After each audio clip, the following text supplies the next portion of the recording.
Vamos entender. Então, aqui vamos nós para mais um debate da ACT Açores. Para quem não conhece, é Açores Contarelo, um grupo, um movimento pela defesa do desenvolvimento sustentável nos Açores. A ideia é Açores com sentido, é esse o mote da Açores Contarelo. Bem, isto será talvez o nosso. A Açores Contarelo ainda existe há pouco tempo, pouco mais de um ano, penso eu, ou um ano e meio, não será mais do que isso. E este é o nosso quarto debate online.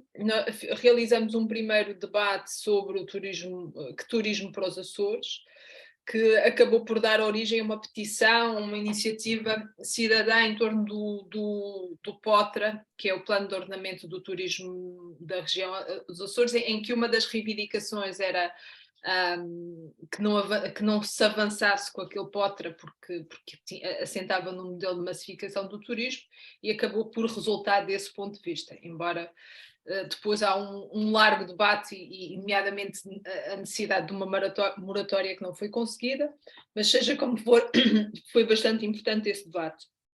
Depois realizamos um sobre o Parque Natural de São Miguel, lançávamos a questão até que ponto que está sob ameaça, envolvendo vários ativistas ambientais e várias associações ambientais dos Açores. Também foi um debate muito rico. Ficamos com várias iniciativas pendentes, que ainda estamos a trabalhar nelas, mas que também foi um debate muito, muito interessante e que permitiu identificar questões-chave e preocupações emergentes no contexto da Ilha de São Miguel, que é a ilha que está a ser mais pressionada em termos da massificação do turismo, e que também tinha uma série de problemas mesmo antes desse cenário da massificação.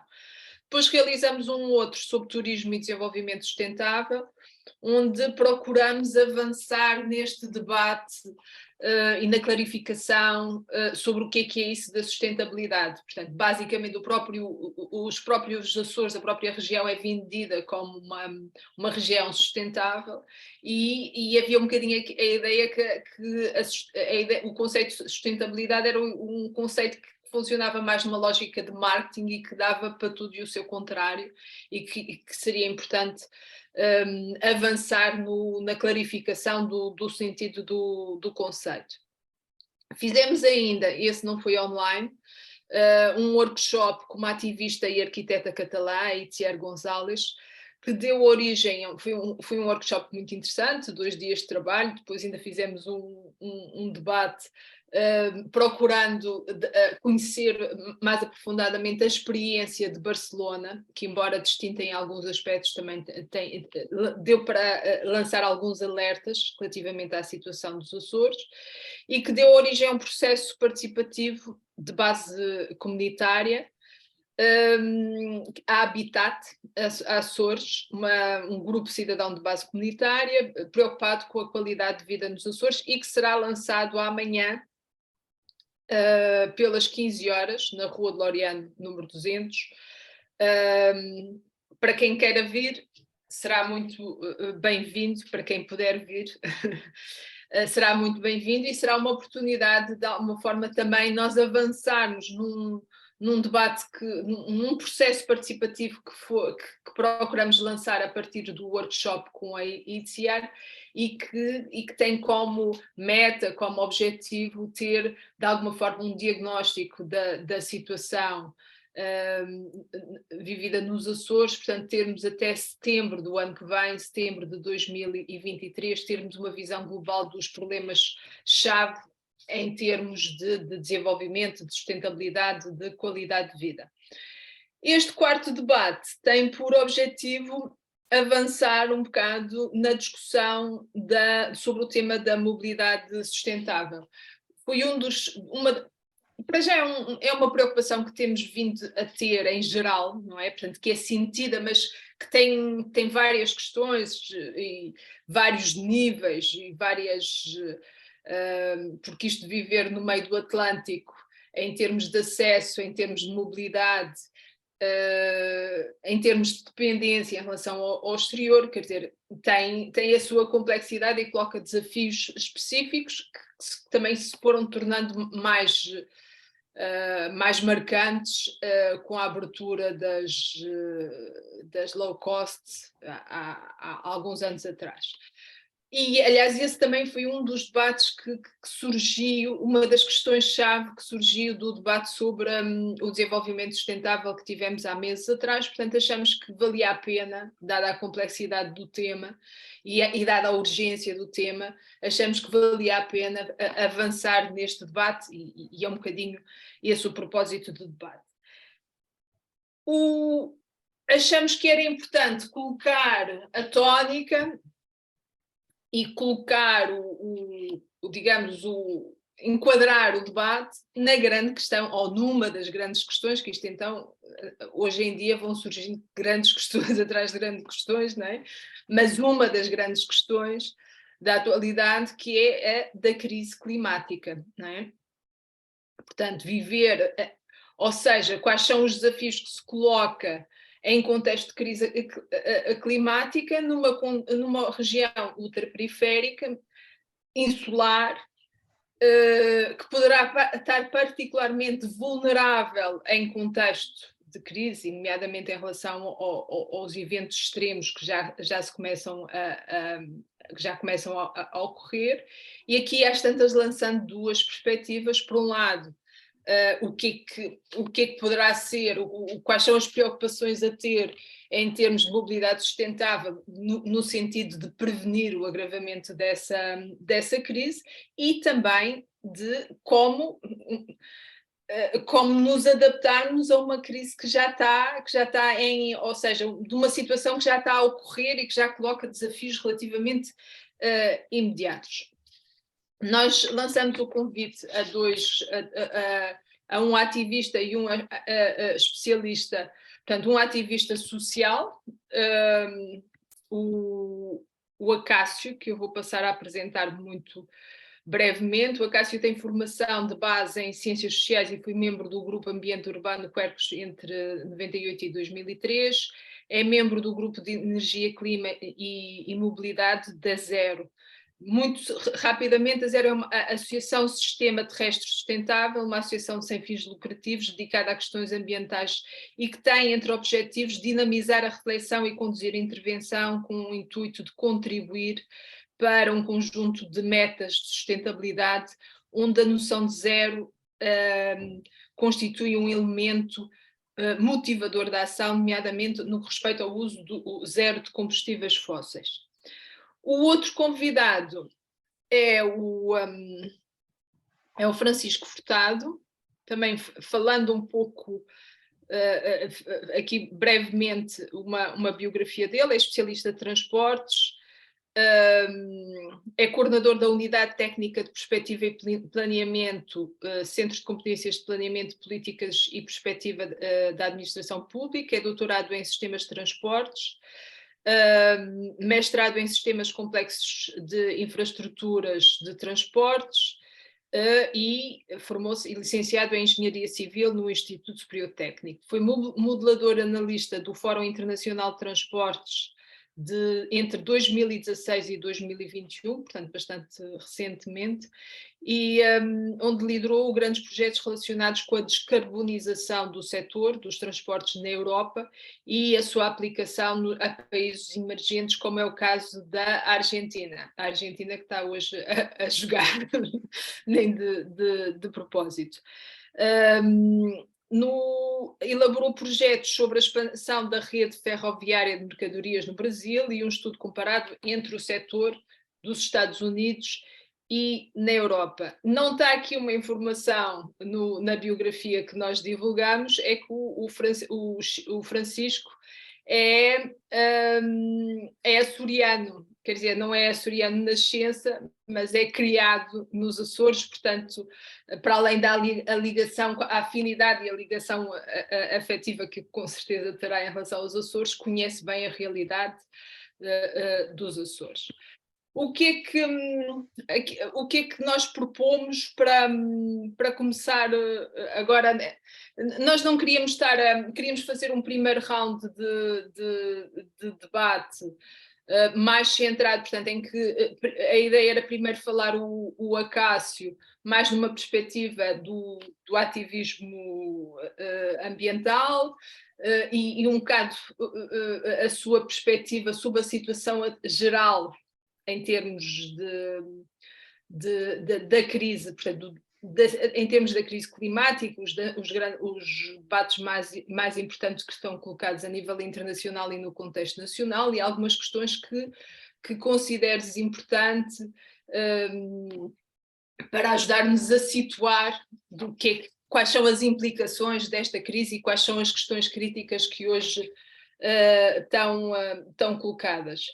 E depois o Francisco, a nossa proposta era que se focasse, poderá também focar-se em questões mais gerais, mas que se focasse em questões mais relacionadas com a situação específica dos Açores no contexto dessa crise, naquelas duas perspectivas, por um lado, de desafios em termos de sustentabilidade e, por outro, fazer face a uma crise que já está em andamento e em que, com certeza, os Açores estará numa posição vulnerável. Propomos que nesta primeira fase 15 minutos a cada um, e depois abrimos um período de debate com quem aqui está e depois voltamos a fazer mais um round, eventualmente mais orientado para as questões estratégicas, mais propositivas e por aí fora. Não sei se lhes parece bem aqui os... Sim. E então, às tantas, se o Acácio quisesse começar, lançar as primeiras... Sim. Muito obrigado pelo convite. Vamos tentar aqui contribuir para animar este debate e de facto eu vou tentar ser muito breve, porque eu acho que é mais interessante nós trocarmos impressões sobre os aspectos que nos trazem aqui do que propriamente termos grandes apresentações, até porque depois dessa troca de impressões vão surgindo com certeza as informações necessárias para chegarmos a uma visão produtiva sobre o tema. Sobre a crise climática, o que a maioria das pessoas conhece o que se passa, pelo menos as que estão aqui presentes. Nós estamos num momento em que, para termos uma noção, já começamos a sentir os efeitos dessa crise, nomeadamente em termos de efeitos digamos, de eventos extremos, mas também em termos de desertificação, e vamos ter crescentes eventos de seca, e portanto isso vai ter grandes impactos, vai começar a ter impactos crescentes sobre o sistema alimentar global. Portanto isso, quanto mais se agravar a crise, isso poder-se tornar um tema muitíssimo mais grave do que é hoje. Nesta altura nós já temos uma parte significativa dos refugiados, em termos globais, já são refugiados climáticos, e portanto já estamos a ver essa crise alimentar em muitas regiões do globo a caminho.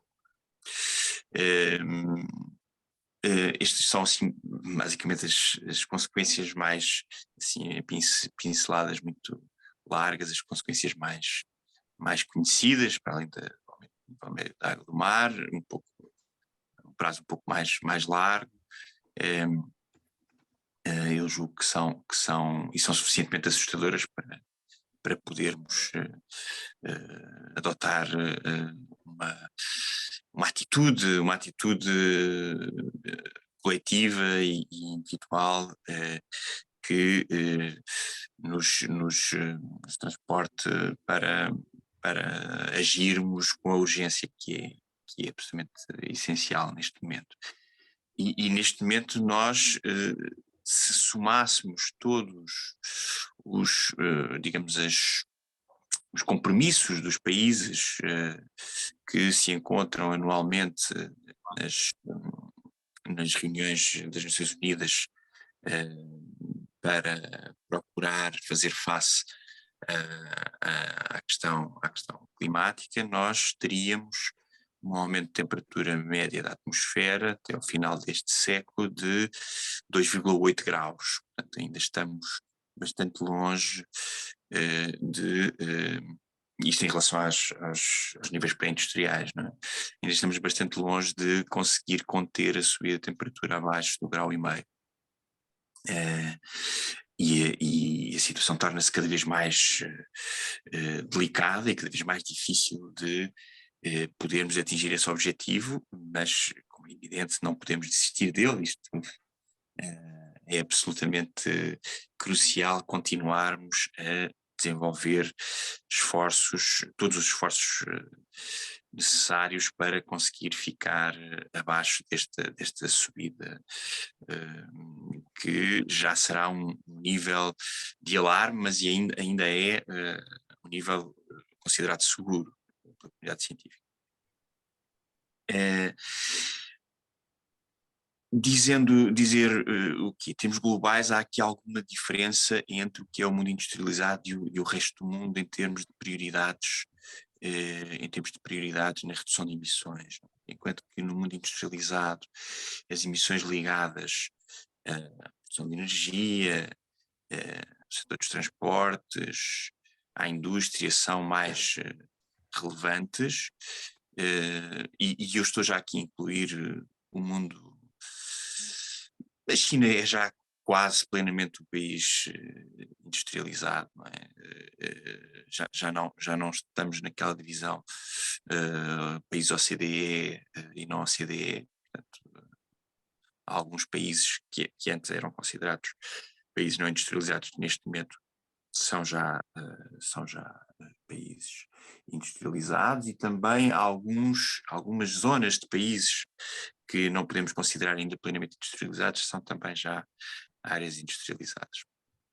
Mas o processo de transição, de urbanização, é um processo em acelerada evolução, e o processo de industrialização em termos globais também é um processo que se acelera.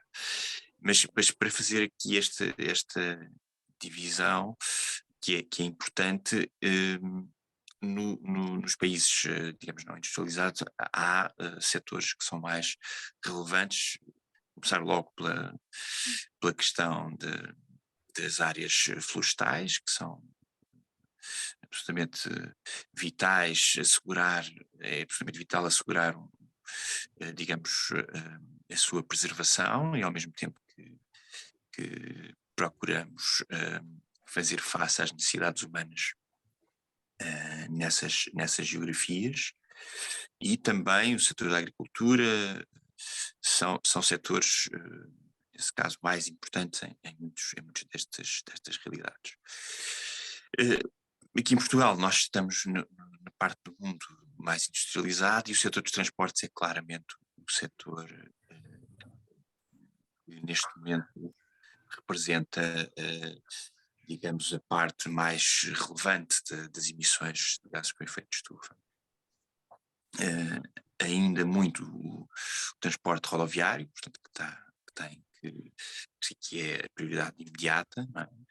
E nós temos já alguns avanços nesse sentido, nomeadamente a eliminação dos motores de combustão interna até 2035, mas provavelmente teremos que acelerar ainda mais, e evidentemente a manutenção de um modelo baseado no transporte individual não é sustentável, porque isso tem implicações depois não só ao nível da forma como vivemos as cidades e o espaço público, como também ao nível da exigência em termos de minérios, mesmo considerando os minérios que já foram extraídos.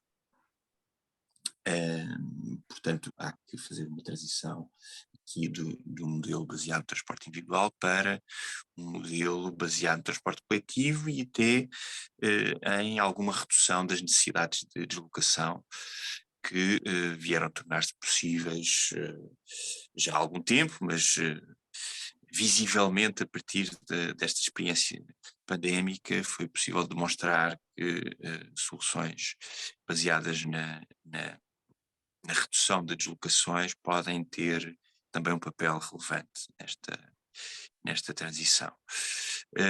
Restam-nos depois os setores, dentro do setor dos transportes, aqueles modos de deslocação que são mais difíceis de compatibilizar com a redução de emissões.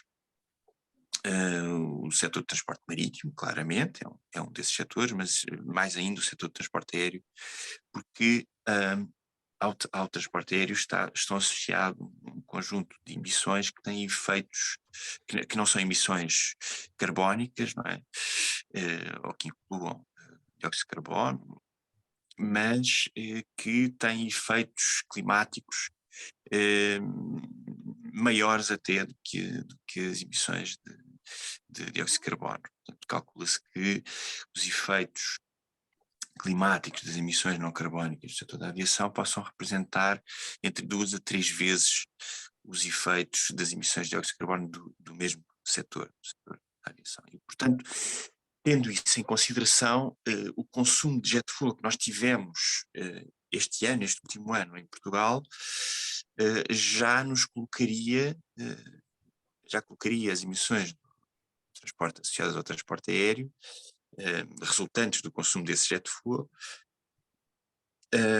num nível de emissões correspondente digamos, a todas as emissões que em 2050 nós podemos fazer se tivermos em conta que existe depois uma parte das emissões antropogénicas que são absorvidas por sistemas ecológicos, não é? Portanto, toda a capacidade de absorção do nosso território, absorção de dióxido de carbono, está neste momento já ocupada com as emissões com origem do tráfego aéreo, nomeadamente que resultam do consumo do jet fuel que nós produzimos hoje em Portugal. Isto obviamente vai haver evoluções, com certeza, tanto no setor, tanto na tecnologia das aeronaves, como nos procedimentos de voo, como nos próprios combustíveis. Durante os próximos 30 anos haverá evoluções sensíveis, mas, de qualquer maneira, isto tem que nos alertar para o facto de ser quase inevitável haver a necessidade de reduzir o uso deste modo de transporte, não só através da transferência para outros modos de transporte que podem ser eficazes. No caso dos transportes terrestres, isso é mais evidente com a ferrovia, não só a ferrovia convencional, como a alta velocidade ferroviária, mas também com uma redução das viagens, nomeadamente nas viagens ligadas aos negócios e a trabalho, que são uma parte importante das viagens que hoje se realizam. E, portanto, eu ficaria por aqui neste enquadramento inicial.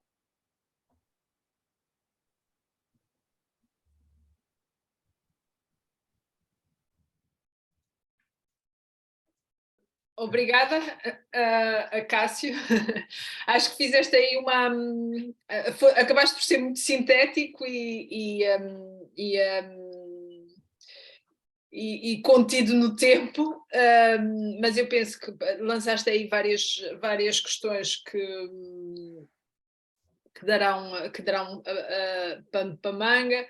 Nomeadamente, por exemplo, tu colocaste a questão da importância do transporte aéreo e do transporte marítimo, que são são quase inevitáveis no caso de uma região como a nossa. Portanto, fica já essa questão para um segundo round de debate. E eu, entretanto, então passo ao Francisco, ainda para este primeiro round de debate. Ok. Bem, antes de mais agradecer à Associação Contarel, à ACT, pelo convite para falar sobre isto, sobre este tema da mobilidade nos Açores, porque, como disse a Lídia, não só, pronto, é uma área de especialidade minha, a questão dos transportes e a própria descarbonização, mas depois também cresci, tenho grandes raízes nos Açores, ainda há pouco tempo na pandemia estive aí a viver e, portanto, pronto, para além de quando era mais jovem, e tenho uma grande ligação aos Açores e, portanto, é um prazer falar sobre estes tópicos. E que, aliás, já antes, noutras ocasiões, várias também, já fui falando sobre isto. Eu vou falar primeiro queria destacar 3 questões genéricas, e a minha intervenção, seguindo o rap da Lídia, vai ser muito focado na questão dos Açores. Embora, obviamente, haja questões globais que não podem estar desassociadas. E eu vou começar por sublinhar aqui 3 aspectos importantes, que quer o Acácio, quer a Lídia já referiram alguns deles, de alguma forma, mas acho que são muito importantes quando para enquadrar esta discussão da mobilidade sustentável nos Açores. É a questão de certas vantagens e desvantagens estruturais que os Açores, dada a sua geografia, têm nesta questão da mobilidade sustentável e da adoção de quer tecnologias, quer modelos operacionais, quer práticas, hábitos até, que possam contribuir para um sistema de transportes mais sustentável na perspectiva de descarbonização e mitigação dos gases de estufa e das alterações climáticas. Portanto, há aqui, esta geografia dos Açores traz algumas vantagens, mas também traz grandes desafios, digamos assim. Este é o primeiro ponto. O segundo ponto é esta questão das alterações climáticas não é algo do futuro, é algo que já está a acontecer e que vai acontecer e que se vai intensificar. Nós devemos, obviamente, fazer tudo para mitigar, mas ela vai se intensificar. E, portanto, e os Açores são particularmente vulneráveis ao aumento de frequência e intensidade dos eventos extremos, não diria à seca, mas das tempestades, por exemplo, de que os Açores são alvo frequente.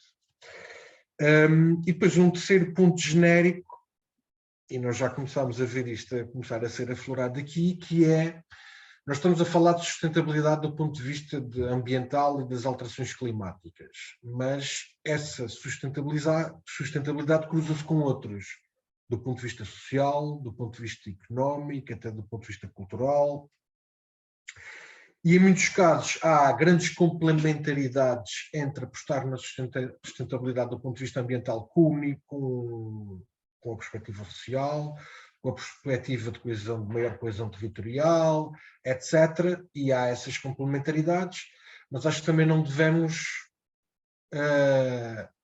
ser cegos para as contradições que também existem entre esses diferentes níveis de sustentabilidade. Então, entrando nesta questão, vantagens, desvantagens dos Açores e tudo mais, uma questão já aqui aflorada, vamos ver.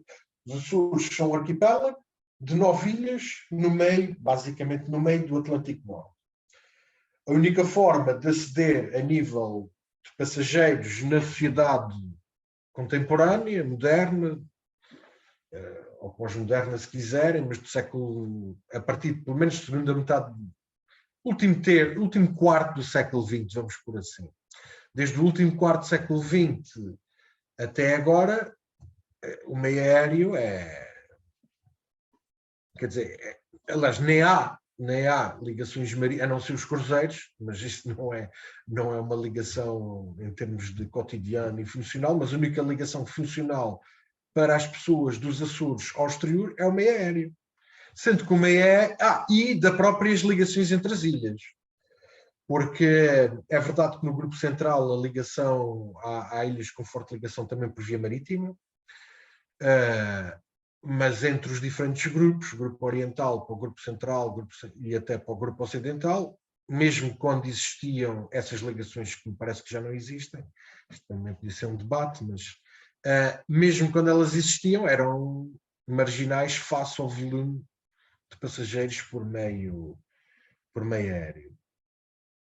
Sendo que o meio aéreo tem estes problemas que o Acácio acabou de referir.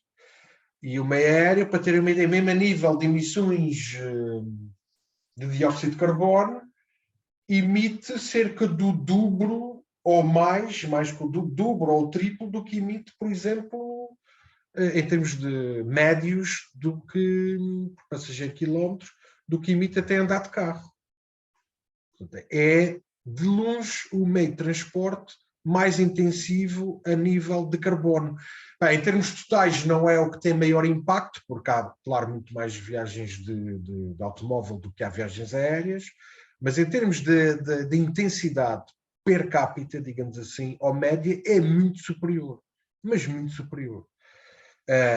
E onde é que isto claro, deixa aqui questões, porque por outro lado, também é muito difícil, a não ser que queremos regressar aos anos 50 e queiramos fazer aqui uma alteração completa dos modos de vida e reforçar o isolamento que já existe dos Açores. Quer dizer, não digo que não fosse algo, mas seria algo muito, eu diria que a níveis da coesão territorial, a nível social, a nível mesmo da questão económica, seria algo muito, muito complicado. E que me parece que há aqui dois pontos muito importantes, que é, por um lado, neste debate, até nos fóruns globais, tem que se perceber a especificidade destas regiões ultraperiféricas e, portanto, se é para haver alguma exceção, obviamente não é nas viagens entre Lisboa e o Porto, porque essas obviamente nem devia haver aviões e devem ser substituídas, e se restar alguma coisa, será exatamente no acesso a este tipo de regiões, até porque o meio aéreo tem outro problema, já agora, que é, não só é o mais intensivo, como é daqueles que é mais difícil migrar para um modo carbono zero. Ou seja, enquanto que mesmo a nível dos carros, há carros a baterias, mesmo os caminhões é mais difícil, mas também há algumas alternativas, os navios também há algumas alternativas para os navios. No meio aéreo também há experiências de aviões a bateria, elétricos, há também a questão dos combustíveis sintéticos e biocombustíveis, mas tudo isso também levanta, pronto, não vou entrar por aí, mas levanta também grandes questões. Portanto, há este ponto de perceber esta dificuldade cá no arquipélago como os Açores transitar do meio aéreo, e até gera, eu acho, na minha opinião, desafios mais a longo prazo a nível da competitividade de certas apostas que são feitas, por exemplo, a nível do turismo nos Açores, muito dependente, obviamente, claro, é muito dependente do meio aéreo, mas que não a curto prazo, mas eu diria a longo prazo, se efetivamente, e tudo aponta para que sim, mas se começarem a apertar e com impostos de carbono, até do ponto de vista social, o flight shaming da Greta Thunberg e tudo mais, quer dizer, com alterações culturais e sobre... Lá já vi colegas meus que estavam lá fora, pois, os Açores é muito verde, mas ir para os Açores e não sei o quê, e gasta muito... tem grandes impactos ambientais. Isto não é um discurso mainstream hoje em dia, mas que com o tempo pode vir a ser. E, independentemente das exceções que os Açores possam conseguir ter, pode culturalmente ser muito mal visto andar de avião, porque sim, e então isto coloca até algumas questões, mas mais de longo prazo à economia açoriana. Agora, também há vantagens nos Açores. Uma das vantagens é que são, obviamente, que as distâncias de transporte dentro das ilhas não são assim muito longas e, portanto, questões que se colocam noutras geografias porque não há autonomia suficiente de bateria e tudo mais. Na Ilha de São Miguel talvez possam-se colocar em alguns trajetos, mas, sei lá, na Graciosa, nas Flores, não se colocam com certeza e são meios que são adequados para, por exemplo, a eletrificação da frota automóvel, até da frota de carros de aluguer que existe, e mesmo em São Miguel eu diria que a maior parte das viagens esmagadora não precisa quer dizer, os carros elétricos tal como existem hoje em dia são perfeitamente adequados e os Açores neste aspecto tem uma certa vantagem, digamos assim, além de poder conjugar a adoção da mobilidade elétrica com a produção de energias renováveis, onde os Açores até já têm alguma tradição, por exemplo, a nível das geotérmicas, e até de outras energias, e há várias iniciativas em curso sobre isso. Há também uma desvantagem neste campo, falando mais dos transportes terrestres, que é o facto de serem zonas muito rurais, de baixa densidade, o que não é estruturalmente favorável a soluções de transporte público e soluções de transporte público, sobretudo transporte público pesado, mas em geral as soluções de transporte público não é o não é o melhor encaixe, digamos assim. Embora aí também haja um problema de políticas públicas. Ok, tudo bem, são regiões mais dispersas que não facilitam a partir de tanto as economias de escala cujos transportes públicos são mais favoráveis aos transportes públicos, mas também questões de políticas públicas e do modelo de oferta existente e de infraestrutura existente a nível dos transportes públicos nos Açores. E, por exemplo, nós vimos nestas últimas décadas um investimento muito importante na infraestrutura rodoviária. Por exemplo, eu na Ilha de São Miguel e já vi várias realidades e diria que é uma infraestrutura extraordinária, sobretudo para a ilha e para a região, que é muito boa em termos comparativos, mas que não houve um investimento comparável a nível da modernização, melhoria, densificação do transporte público. E é um transporte público, daquilo que eu vejo, não quero ser aqui muito injusto, mas que me parece um pouco fosilizado, quer dizer, um pouco parado no tempo e que não dá resposta. Quer dizer, se talvez a nível da cidade de Ponta Delgada, aí já, apesar de tudo, se faça alguma coisa, mas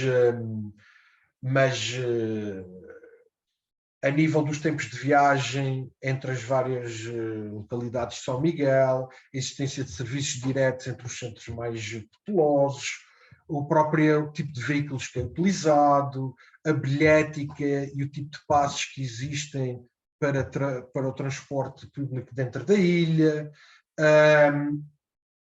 as paragens que existem ou não e se existem em novos pontos de atração, inclusive pontos de atração turísticos, se são servidos e com que frequência é que são servidos por transportes públicos. Haver aqui uma integração entre até o que é o aeroporto, o que são transportes de nível urbano e de nível já de ilha. E uma coisa que para mim é muito grave, quer dizer, é de facto uma grande lacuna, e isto é um daqueles pontos que porventura vocês podem aprofundar ou não, que é a questão da existência de um terminal de transportes públicos, caminhonetas, em Ponta Delgada. Isto é uma questão. Vamos lá ver, a Ribeira Grande, e aliás há muitas localidades de Ponta Delgada, de São Miguel que tem, a Ribeira Grande tem, Vila Franca tem, até as Furnas em certa medida tem, quer dizer, e Ponta Delgada, que é a cidade mais maior cidade, e vamos dizer, mais importante do arquipélago e da ilha, não tem um terminal de... Quer dizer, tem a avenida, mas a avenida não é um terminal de transportes públicos, porque esta questão de ter um terminal de transportes públicos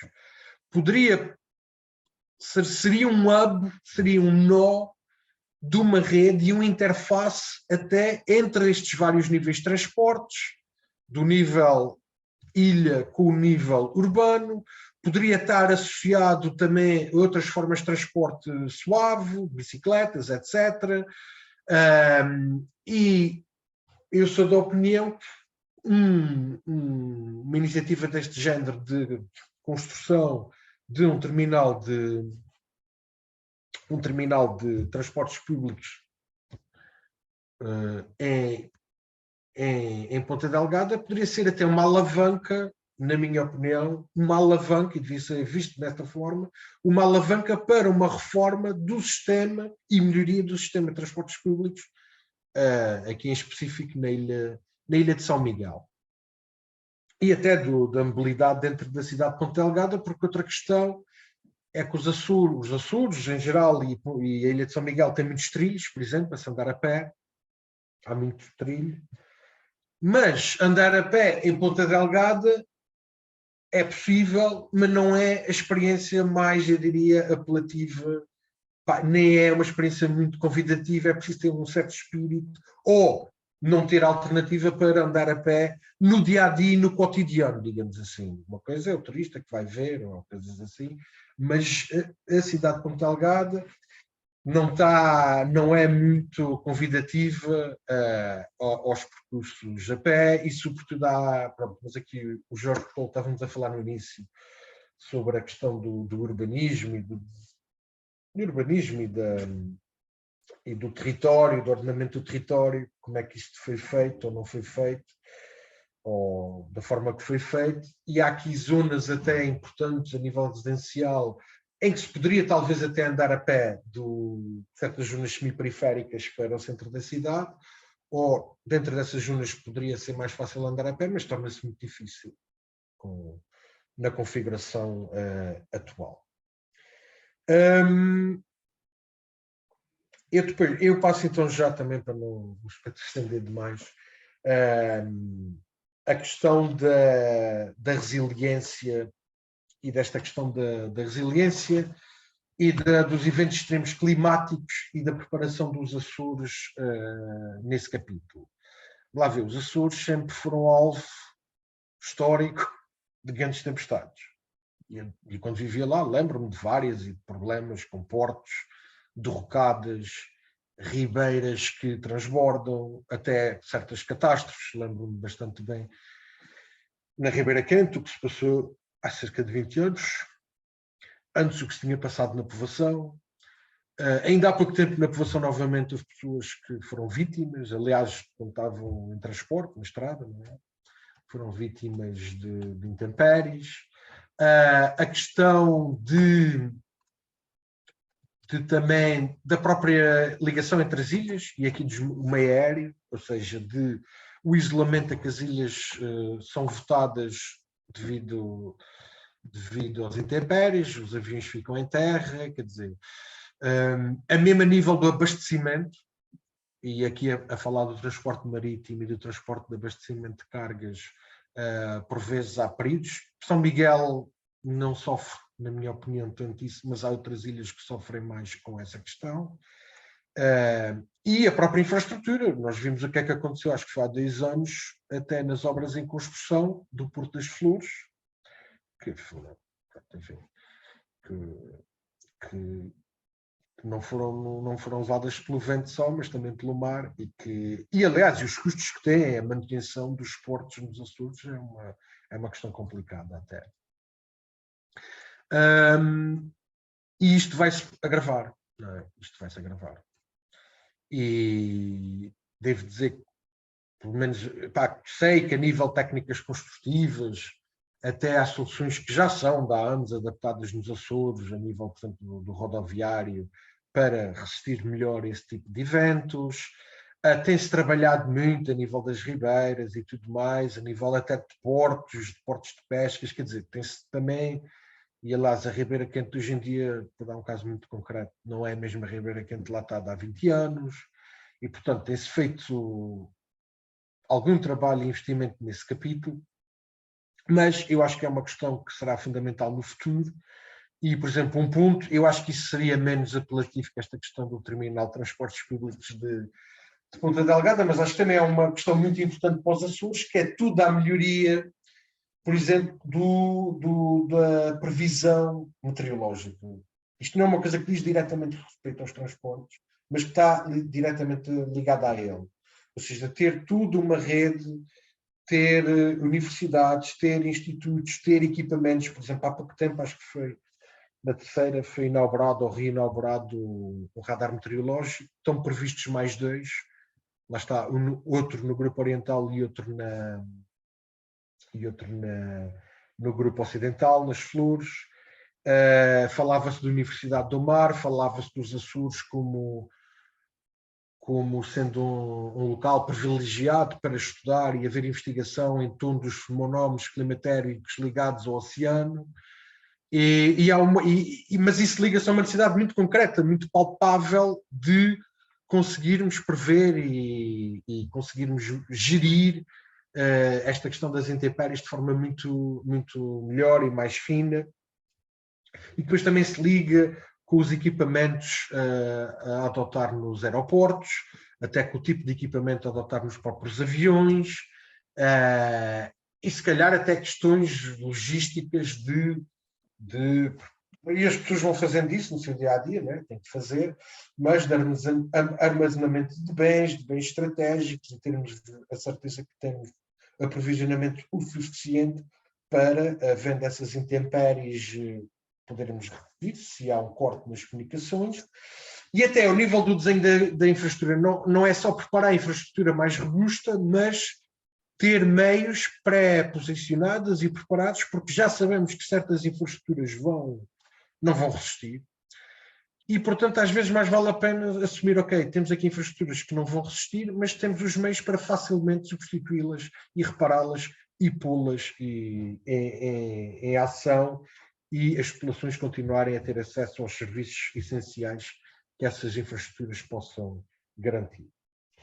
Para acabar, e falar da questão destas diferentes níveis ou diferentes vertentes da sustentabilidade e da forma como podem ser complementares ou contraditórias.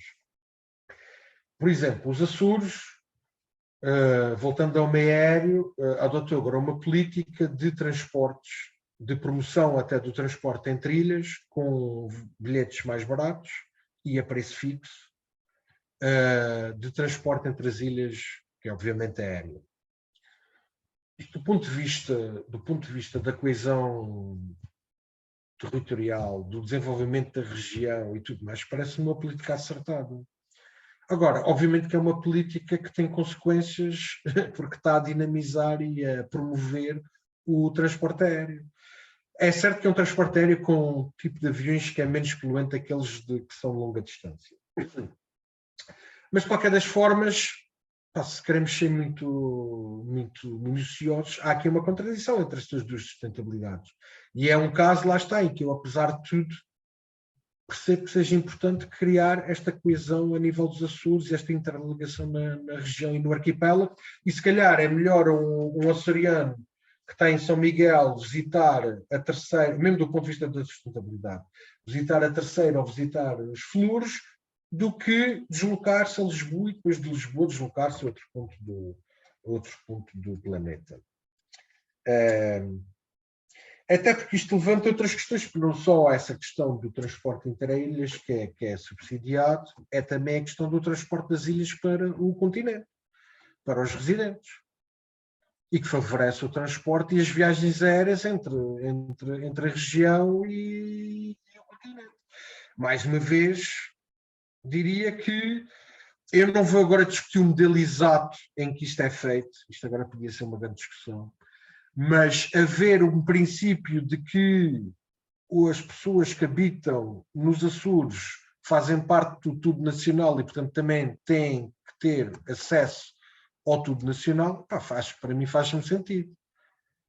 Isso para mim faz-me sentido e agora, mais uma vez, entra um pouco em contradição com a questão da sustentabilidade ambiental, tal como, por exemplo, a nível da retenção de população nos próprios Açores. Parece-me que é diferente conseguir fixar jovens e atividades nos Açores, de vários tipos, tendo as pessoas que se fixam nos Açores, sabendo que, ok, pronto, agora estamos a falar mais de São Miguel, tenho 4 aviões por dia que me ligam ao continente, ou, ok, só tenho um barco por semana que leva uma semana a ligar-me ao continente. Parece-me que são perspectivas muito, muito diferentes. E lá está, podemos pensar num mundo completamente diferente.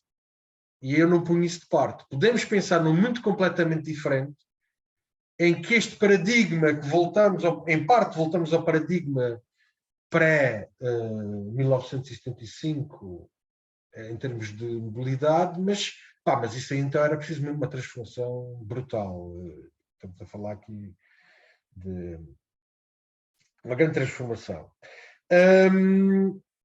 E eu queria acabar com um ponto que, por exemplo, para fazer uma petição também acho complicado, mas que é um ponto também importante, que é a questão, por exemplo, nos Açores existe na prática um subsídio aos combustíveis fósseis. Os combustíveis nos Açores são consideravelmente mais baratos que no continente. As próprias botijas de gás são consideravelmente mais baratas nos Açores que são no continente. Obviamente que isso tem uma justificação, os custos de insularidade. É também uma prerrogativa do Governo Regional de fixar esses intervalos. Agora, eu pergunto-me, não haverá forma melhor de compensar os custos de insularidade do que estar a ter custos 30% mais baratos de combustível nos Açores do que no continente? Não poderia essas verbas, que no fundo estamos a fazer, isto é um subsídio que está a dar ao transporte automóvel. Não poderia essa folga que existe não poderia ser direcionada, por exemplo, para a promoção dos transportes públicos dentro da ilha e dentro das ilhas.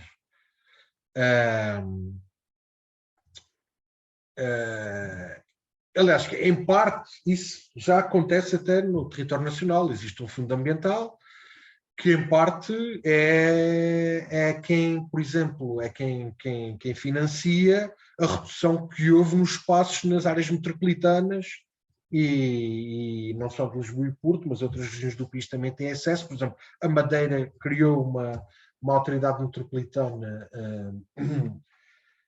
de transportes da Ilha da Madeira, para até gerir melhor os transportes públicos na Ilha da Madeira e para também ter acesso, acho eu, agora não quero estar aqui a falar de cor, mas que também tem consequências no acesso a isso, a poderem financiar até transportes públicos mais baratos. E é uma questão que, obviamente, não é... Há aqui setores que há aqui um balanço. Obviamente que as pessoas que hoje em dia usam o automóvel, e algumas delas são capturadas pelo automóvel, ou seja, têm poucas alternativas ao automóvel, vão pagar mais. Mas não terão também as pessoas que hoje em dia, até a população mais pobre, que está dependente dos transportes públicos, que também existe em São Miguel, não terá essa população, no fundo, a subsidiar que anda de automóvel nos Açores, graças à existência deste desconto. É um desconto que existe. E, portanto, é uma questão... Pronto, enfim. Porque, pronto, lá está, porque estas questões da transição energética e climática não são apenas questões tecnológicas, como estava até a dizer bem o Acácio. Há aqui uma série de elementos a nível de hábitos, a nível das distribuições de rendimentos que existem, da regulação, da arquitetura institucional e tudo mais, que também pá, que também determinam muito do que poderá ser ou não uma mobilidade mais sustentável. Tá? Bem, tu lançaste aí muitas questões, várias questões, sendo que acabaste aqui um bocadinho com uma provocação, não é? No fundo, a ideia de que isto implica tudo fazer escolhas, não é? Sobre escolhas sobre o que é essencial segundo diferentes critérios e considerando a complementaridade ou a contradição entre esses diferentes critérios. Então, fazemos agora um round para quem queira fazer comentários ou colocar questões. Nós tínhamos aqui definido 2 minutos. Como não temos muita gente, podemos adaptar para os 3 minutos. Mas vamos tentar, porque depois também vamos fazer mais um round de debate. Portanto, mas fazemos agora um round de debate de cada pessoa que quer fazer comentários ou questões de 2, 3 minutos. E depois, agora não sei, vamos definir até que horas. Isto são 7h30 nos Açores. Definimos o quê? Até às 8, 8h15. Senão depois também é muito cansativo, não é? Exatamente. Portanto, tentamos definir até às 8, no máximo 8h15. 8 está bem. Como? 8 está bem, sim. 8 está bem. Pronto. Só em último caso vamos às 8h15 se tivermos aqui uma questão inadiável para tratar. Então quem é que quer então colocar alguma questão ou fazer algum comentário?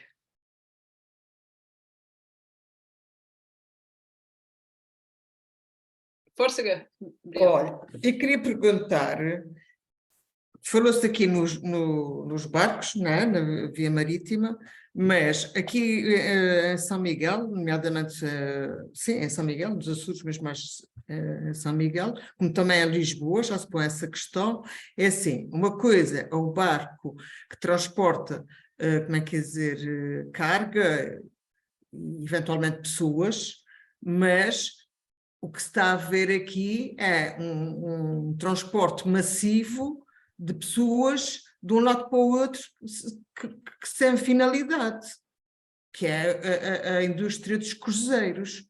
Aquilo não tem finalidade nenhuma, é transportar pessoas de um lado para o outro que nem sequer sei o que é que vêm cá fazer.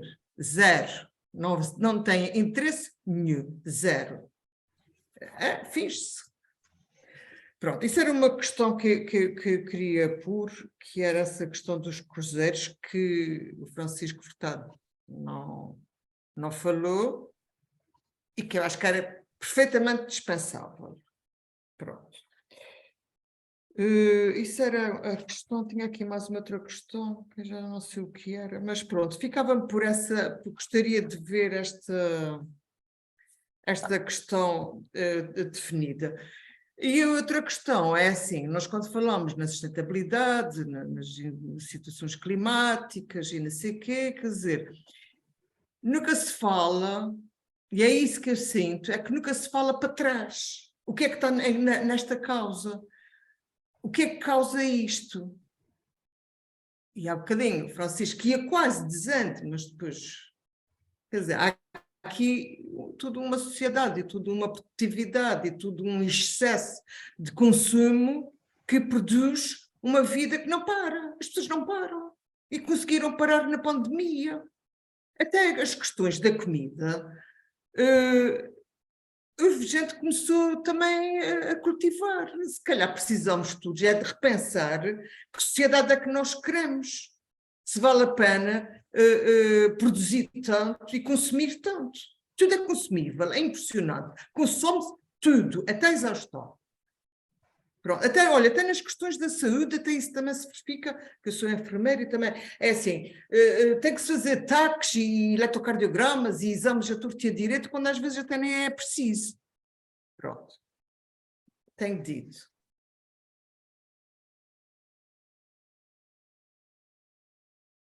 Estás silenciada. Mais comentários e questões. Vamos juntar vários para ir para o segundo round. Blanca.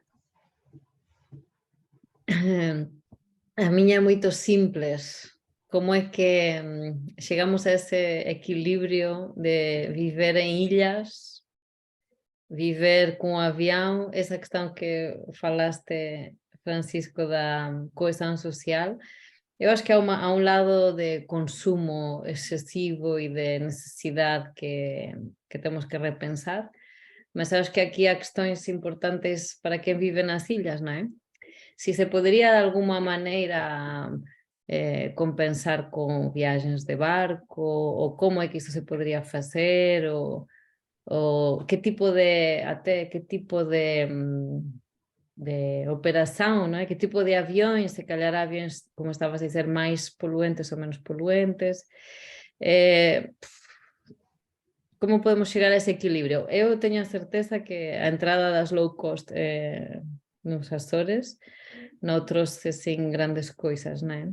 Tanto a nivel do turismo como este nivel, non é? Que está a trazer moito desequilibrio e está moito contra esta sustentabilidade que andan a vender. Mas, pronto, eu quería que os nosos oradores desen a súa opinión sobre este tema.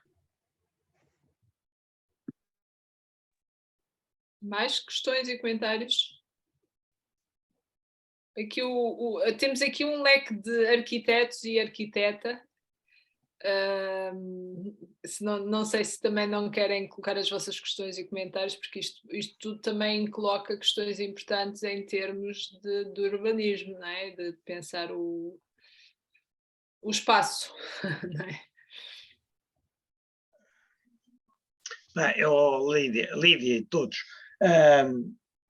eu fico satisfeito com aquilo que o Francisco falou sobre os transportes rodoviários em São Miguel e que depois pode extravasar para as outras ilhas, porque no fundo é idêntico em todo o lado, com graus de densidade maiores e menores, mas fico satisfeito quando em 2013 concorremos à Câmara de Ponta Delgada, precisamente tocamos no terminal, na bilhética, nos horários, nos circuitos e na frota desadequada. Portanto, eu parece-me que é por aí que devíamos começar, porque começando, temos que começar para algum lado. O avião é difícil, embora se possa remodelar a frota, cortar nos voos, nos navios a mesma coisa, mas temos sempre os abastecimentos, que é uma coisa complicada. Escusamos é de estar a abastecer de automóveis, de mais automóveis, como todos os dias acontece quando eles desembarcam aí, dos cruzeiros, evidente, mas devíamos começar, se calhar, pelo transporte rodoviário e conseguir conciliar as várias concessionárias desses transportes, que não se que olham umas para as outras, nem nós olhamos por elas, e tentar reorganizar isso realmente a partir desse terminal, que fosse um polo e uma alavanca para a remodelação dos transportes rodoviários. Porque o que acontece é que, na sua ausência, nós temos que nos socorrer do automóvel. Portanto, eu ainda vou a Ponta Delgada a pé, mas eu moro na Lagoa, mas quem já mora na Vila Franca já não consegue, não é? E bicicleta também já consegue, ainda se consegue, mas já não é para todos. Portanto, eu acho que daqui o que retiramos, ou que devíamos retirar, era a necessidade de começar por São Miguel a implementar uma revolução nos transportes públicos, porque inclusivamente eles não servem o famigerado turismo que tanto queremos. Portanto, os transportes públicos, pela sua falta de frequência, não servem os turistas, pela ausência da passagem nos pontos mais carismáticos também não vão lá, e portanto toda a gente tem que alugar um automóvel e ir para fazer turismo.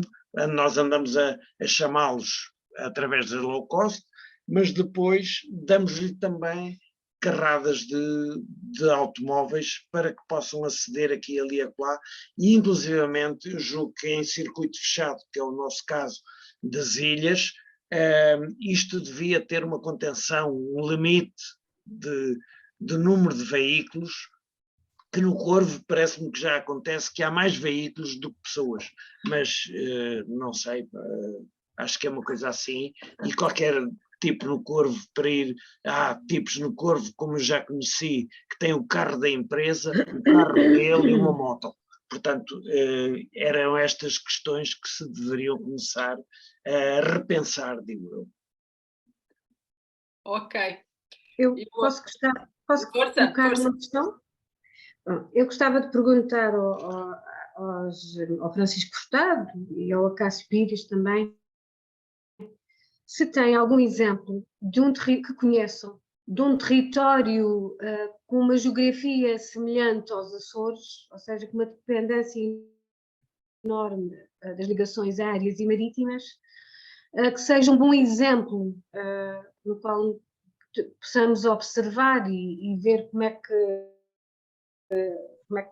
enfim, resolvem ou diminuem essa dependência do exterior. Depois, em relação à questão da cidade mais concreta da cidade de Ponta Delgada, julgo que estamos todos de acordo que é fundamental que a Câmara realmente ponha no seu orçamento e no seu plano para breve a construção de uma central de caminhonagem e que seja o início de uma requalificação geral de todas as redes dos transportes públicos. Só assim é que as pessoas podem libertar da utilização permanente constante do automóvel e aceder à cidade e circular depois dentro da cidade a pé, que é também esse um dos objetivos, no fundo, libertar o espaço público do número excessivo de automóveis. Eu depois também queria lançar aqui para o debate um outro aspecto que tem a ver diretamente com o que eu conheço do meu trabalho, porque sou arquiteta e estou no licenciamento, e nós temos em vigor um programa que é o Reviva, já há muitos anos, e o Reviva isenta de taxas, nomeadamente aqueles lugares de estacionamento, por exemplo, posso dar um exemplo, uma casa que é habitação unifamiliar, é transformada num edifício de habitação coletiva com 6 focos.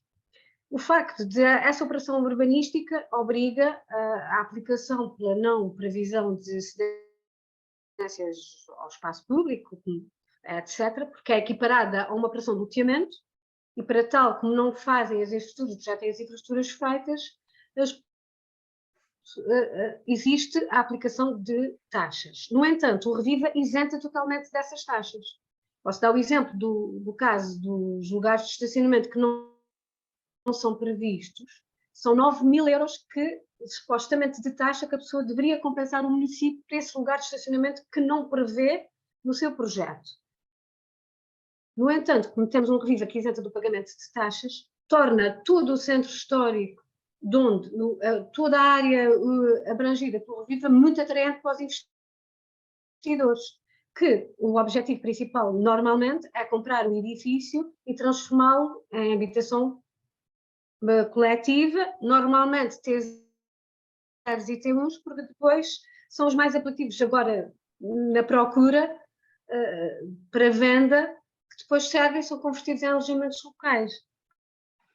Portanto, retiramos a oferta, diminui muito de casa própria, não é? Por outro lado, temos uma implicação que é o aumento do preço das casas, e é, de facto, estarmos a transformar a cidade, dando-lhe uma sobrecarga imensa, para já não é propriamente a reabilitação, tem também essa questão, não é? Estamos a destruir parte do nosso património, praticamente só se mantém as fachadas dos edifícios, também tem a questão da conservação do património e do que é realmente uma reabilitação, e depois toda essa sobrecarga que tem a ver com transformarmos no centro da cidade, casas que são unifamiliares, em casas em habitação coletiva e sem previsão de estacionamento. Sem ou com previsão de estacionamento? Sem previsão, porque como não são obrigados a fazer o estacionamento, porque não vão ter que pagar a taxa, porque é assim, se não faz o estacionamento, paga uma taxa que são 9.000 euros. Só que estão isentos do pagamento dessa taxa e das outras taxas todas que equivale a fazer uma operação de impacto relevante. O que faz com que, como não têm que pagar nada, o que é mais lucrativo? É transformar um prédio que é uma habitação unifamiliar em 3 ou 4 focos que depois vão vender. É isso que é o mais atraente. E não tem qualquer custo. É o que sai, de facto, efetivamente mais barato. Se quiser construir o mesmo edifício de habitação coletiva fora da cidade de Ponta Delgada, vai ter que pagar as ditas taxas, mas é no centro histórico que está isento de pagamento de taxas, o que levou a uma grande aumento do que é realmente os investidores interessa-lhes é o centro histórico, no qual não têm os custos que teriam das operações urbanísticas desenvolvidas em outras áreas. Ok.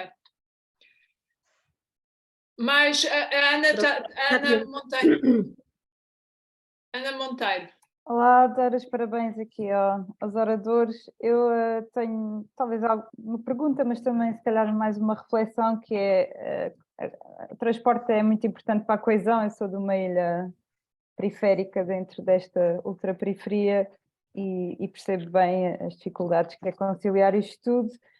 Eu acho que uma das possíveis soluções é perceber a capacidade de carga de cada ilha e de cada espaço. Eu acho que isto não está a ser levado a sério, ou não se está a ter a preocupação que se deveria com as capacidades de carga em cada ilha, quem é que chega, como é que estas pessoas ocupam o espaço quando chegam, e também o próprio crescimento da cidade de Ponta Delgada nos últimos 10 anos cresceu de uma forma enorme, não é? E não é só fazer alojamentos, como a Sofia estava a dizer, e fazer urbanizações, é preciso perceber depois como é que estas pessoas circulam e que carga é que isto tudo representa.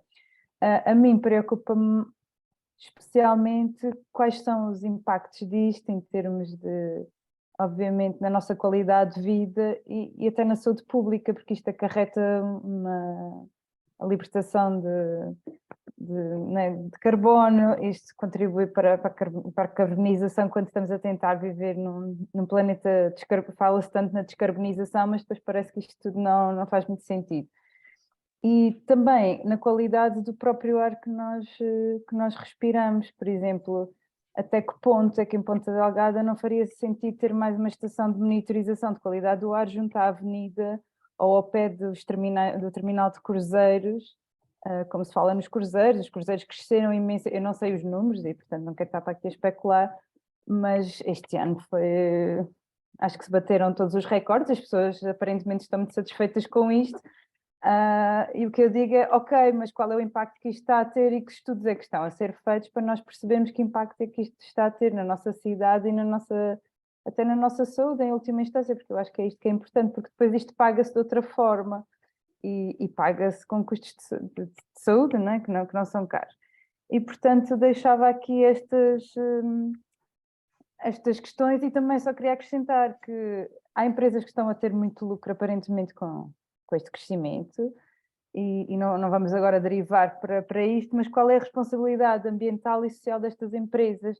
Ou seja, como é que os rentacars, os cruzeiros, todas as pessoas que são responsáveis realmente por esta pegada enorme ambiental, e nós também somos quando andamos de avião e quando consumimos tudo o que é transportado, portanto não vamos ser hipócritas a achar que uns são piores que outros, mas a questão é como é que podemos mitigar ou pelo menos compensar e o que é que está a ser feito também por estas empresas e por quem nos governa, qual é o plano, não é? E pronto, são estas minhas preocupações. Obrigada.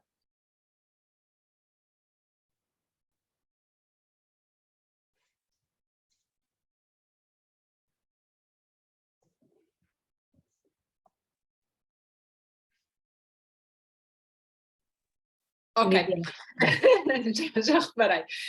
Eu estava a ver se o André queria falar, se ele entretanto quiser dizer alguma coisa, será muito bem-vindo. Eu só queria lançar duas questões para o meio desta, que isto já tem aqui muito debate, mas há duas questões que é, uma tem a ver com um comentário que o Francisco fez, que é chegar aos Açores não é nada sustentável, foi um bocadinho isso. E queria lançar isto porque eu também tenho a ideia que o próprio Acácio tem feito, portanto, vi notícias em que ele fazia comentários sobre a questão da certificação da sustentabilidade. Um dos grandes, portanto, ou seja, aqui o debate do marketing, não é? Portanto, os Açores têm usado, ou seja, tem havido uma estratégia de vender os Açores como um produto e na base da sustentabilidade. E isso cria dinâmicas, não é? Portanto, cria dinâmicas de massificação.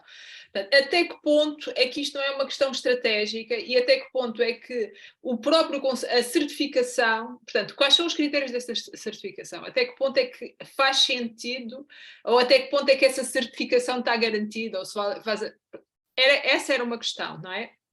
Portanto, a sustentabilidade como marketing e a questão da certificação.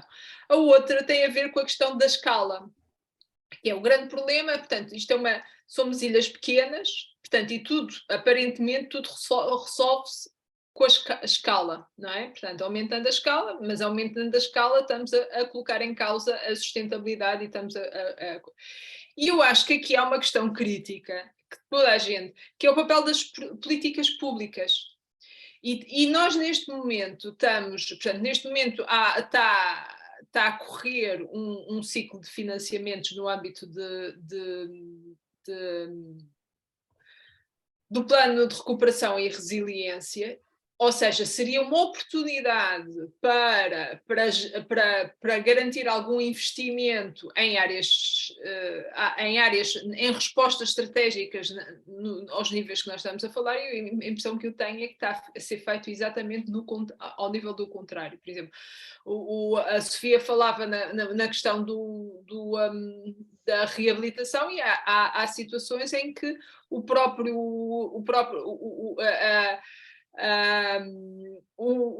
investimento está a ser usado para a recuperação no sentido de apart-hotel, de alojamento local e por aí fora.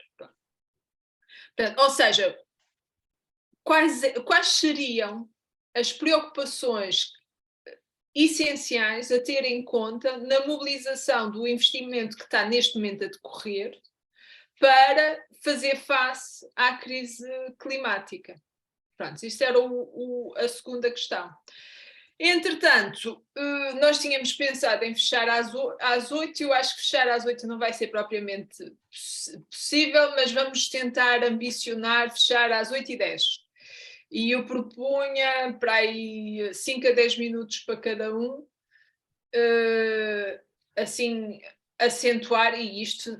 Portanto, este é o nosso primeiro debate sobre este tema, não é para fechar, é para colocar as questões que acham que é mesmo essencial não ficarem perdidas.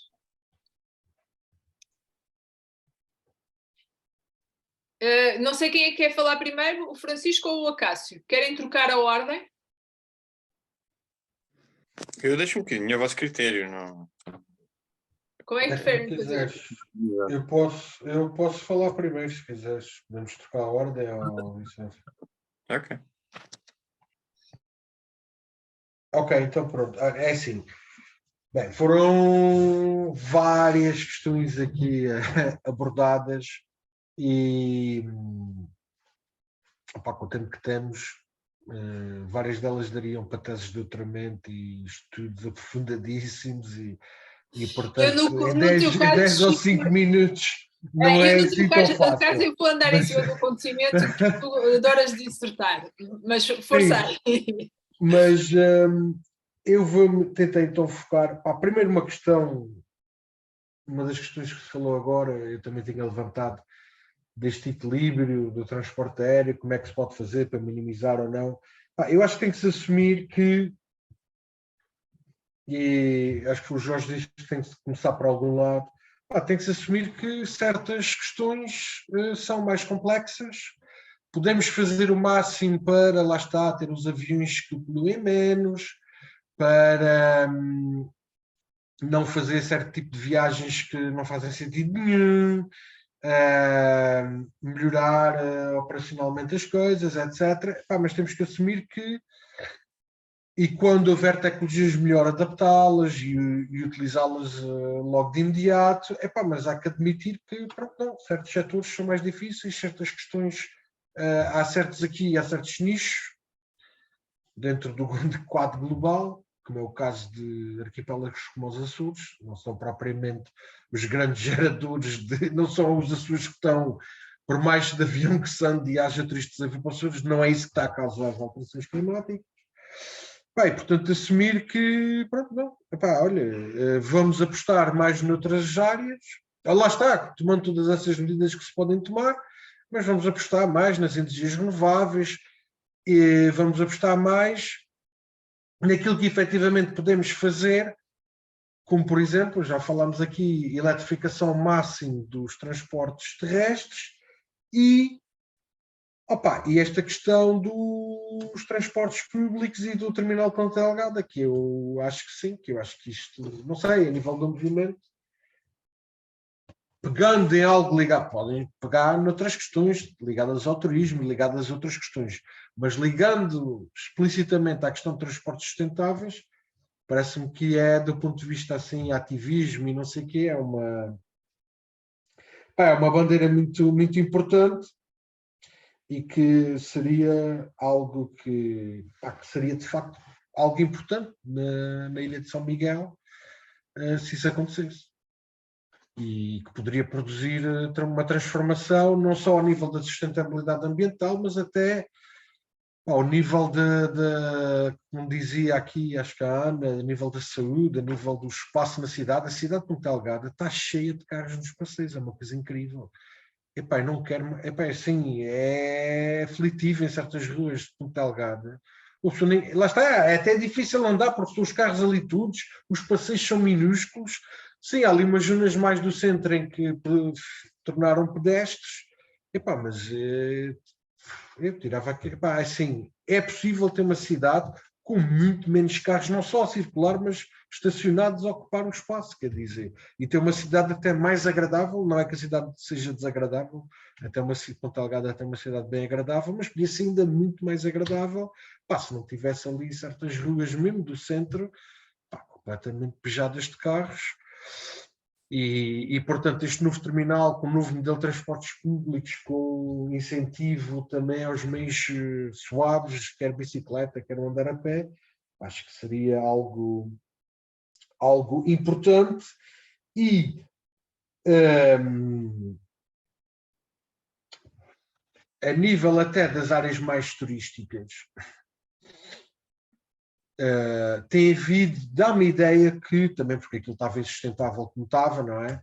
Mas tem havido uma política de expansão do parque de estacionamento, não é?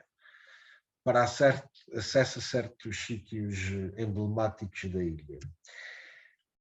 Eu percebo em certo sentido, mas olhando para os exemplos internacionais, uma coisa que eu já vi em muitos sítios é o acesso a certas zonas mais especiais e etc., está restringido ao automóvel, não é feita para o automóvel, pura e simplesmente. As pessoas apanham um shuttle, apanham um transporte público que as levam a esse sítio.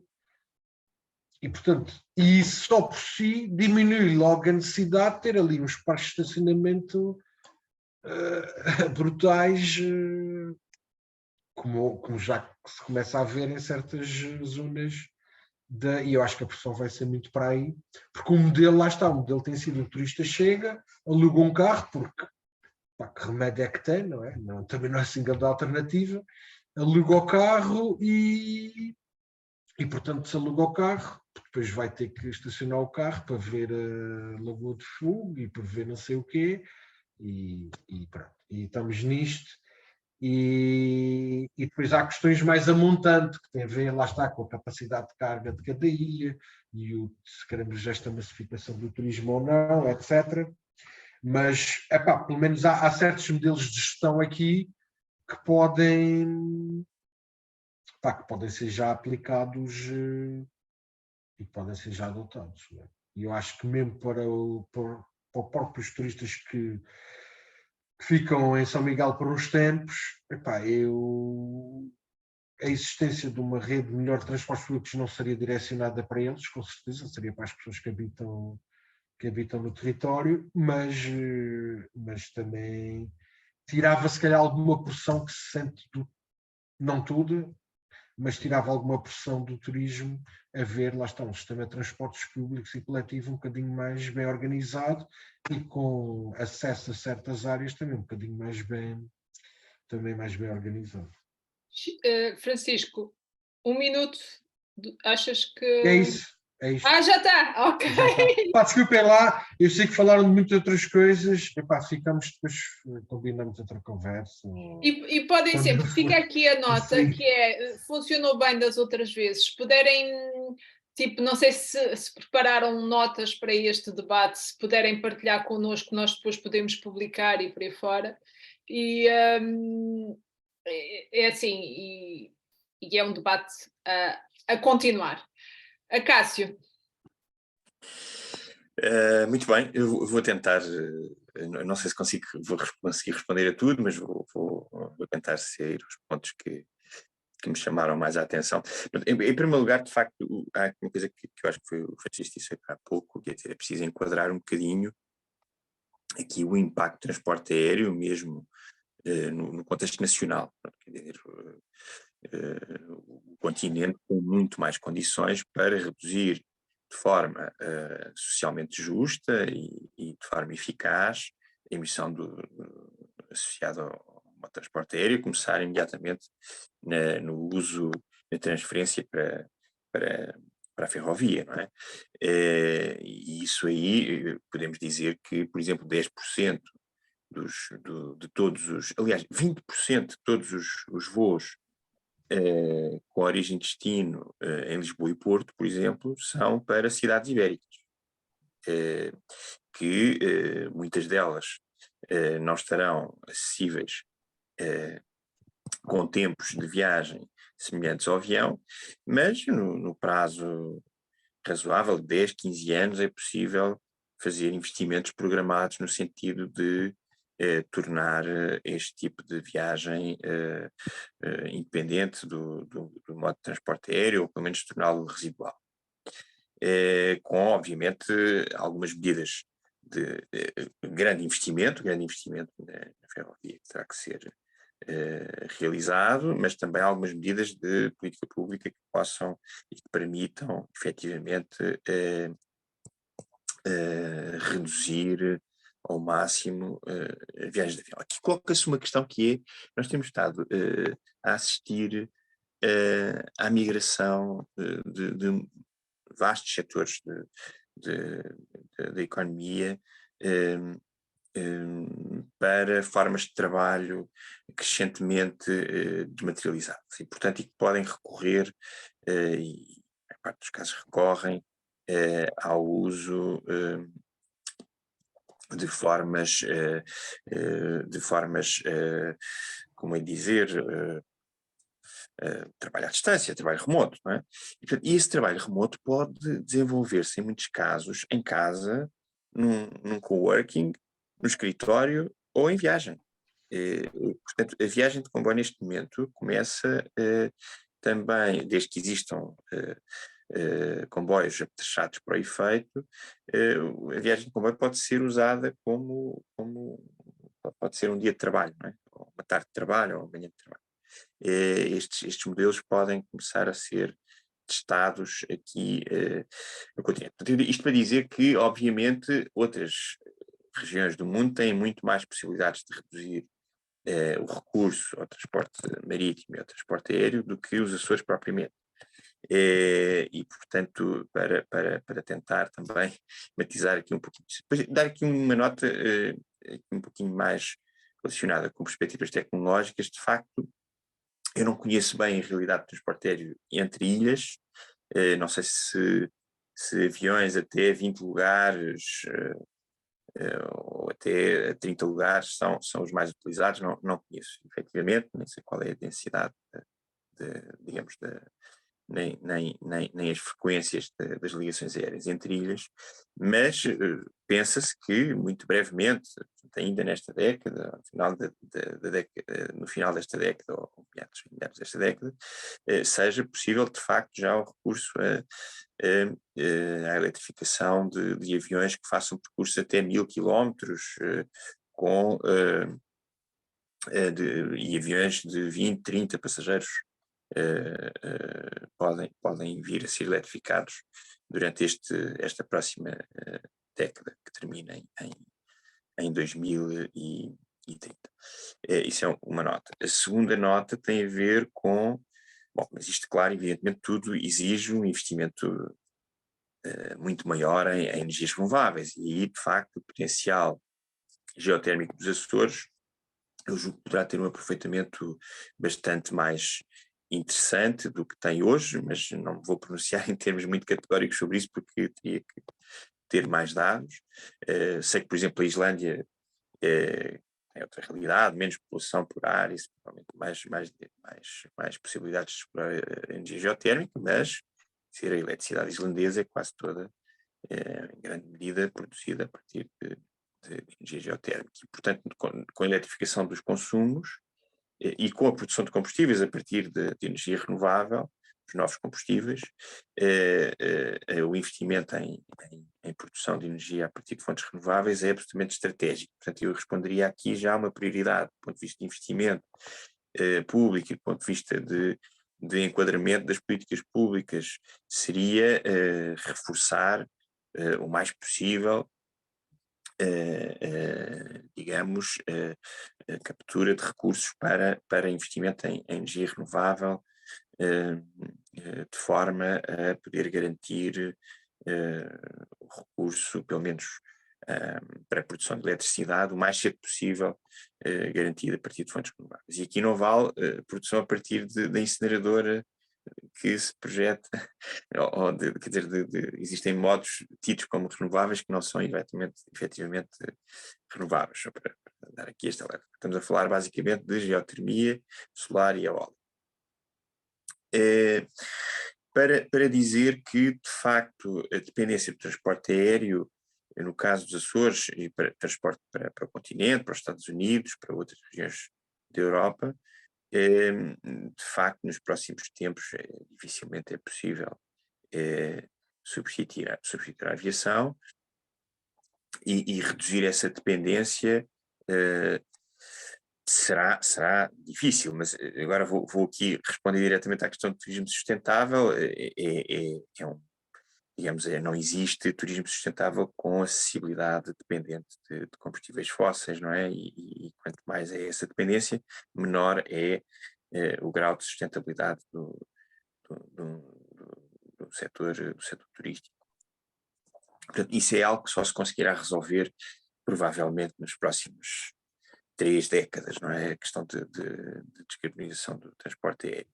Até lá, há que, de facto, procurar racionalizar a utilização do modo aéreo, e, portanto, eu acho que já foi dito aqui, procurar evitar as viagens que são evitáveis, e provavelmente termos aqui um tipo de turismo mais orientado para menos massificado e, portanto, mais orientado para a qualidade. Eu sei que isto depois coloca questões que têm a ver com a justiça social e com a possibilidade de pessoas com menos recursos poderem também usufruir da beleza dos Açores da hospitalidade dos açorianos e do convívio com os açorianos, mas de facto aí há que encontrar aqui esquemas que permitam também alguma justiça, por exemplo, penalizando quem viaja mais.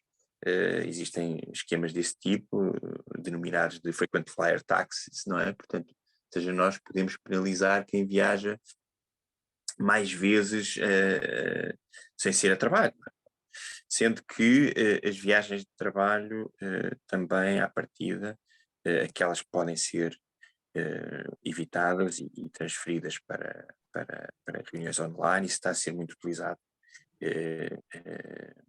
por todo o mundo, devem ser. Portanto, eu aqui, em relação ao transporte aéreo, que é de facto aqui o tema mais difícil, eu diria que não teria muito mais a dizer. Em relação à questão dos cruzeiros, mas de facto aqui é um modo bastante predatório, porque em geral as populações sentem-se um bocadinho até alienadas dessa forma de turismo, não é? Não existe muito pouco, às vezes muito pouco contacto até com a realidade dos passageiros que chegam aos Açores com os açorianos. Existe, quem diz os açorianos diz todos os pontos onde os cruzeiros param, não é? É particularmente problemático, mas quer dizer, há assim ligando agora isto aqui às questões de saúde, há aqui uma questão imediata que estamos aqui, por exemplo, em Lisboa, a procurar também resolver e que já tem pronta solução, que é eletrificar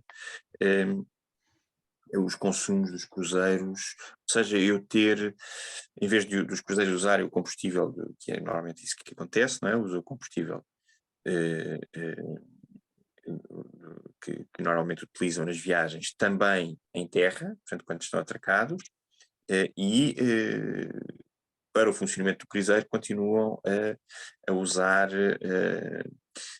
o combustível, que tem efeitos de facto muito perniciosos do ponto de vista de saúde pública e de eficiência energética. Portanto, o que se preconiza é que os portos de cruzeiros estejam preparados para que, quando estão aportados, os cruzeiros utilizem energia elétrica vinda de terra. Portanto, isso é algo que poderia também ser adotado a um prazo relativamente reduzido. Parece-me ser algo que pode ser reivindicado.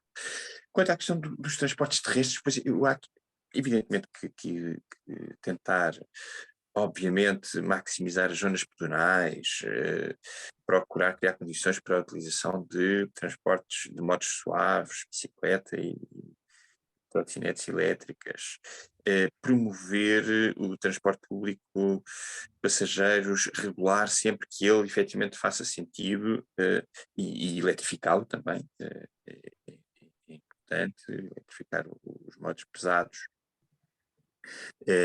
As distâncias aí são relativamente curtas, portanto eu até julgo que o transporte, os autocarros elétricos poderiam ser uma solução, mas mesmo até os autocarros que utilizam pilhas de combustível começam a ser crescentemente.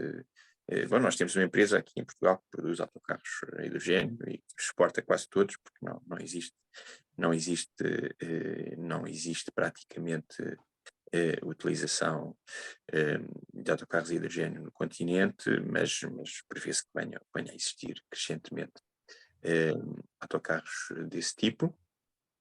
Mas depois há aqui uma outra questão, que é usar os modos flexíveis, não é? Portanto, eu neste momento, por exemplo, está a ser preconizado e muitíssimo a utilização eu vou utilizar aqui um palavrão, do ride sharing on demand, que é eu ter uma espécie de táxi, não é? Que vai pegando as pessoas à medida que elas chamam esse serviço, e é uma espécie de táxi de utilização coletiva, não é? E que eu posso pedir a qualquer momento. Eu acho que este recurso do automóvel pode ser público ou privado, existem diferentes modalidades, incluindo num sistema de passes dos Açores, pode responder a procura muito dispersa, portanto, porque eu suponho que nas ilhas exista pouca densidade em termos espaço-temporal de passageiros, e portanto estes modos flexíveis podem ser uma resposta interessante. Está a ser utilizado em muitas zonas do mundo como uma forma de dar resposta precisamente nos espaços e nos períodos, nas áreas e nos períodos em que temos muito poucos passageiros e não temos uma densidade que justifique o transporte regular, não é? Passageiros através do modo tradicional de operar o transporte público. Pronto, eu julgo que acho que ficaram muitas questões por responder, mas eu não teria assim, só um último comentário, eu não teria grande, quer dizer, acompanho os comentários gerais de que de facto precisamos de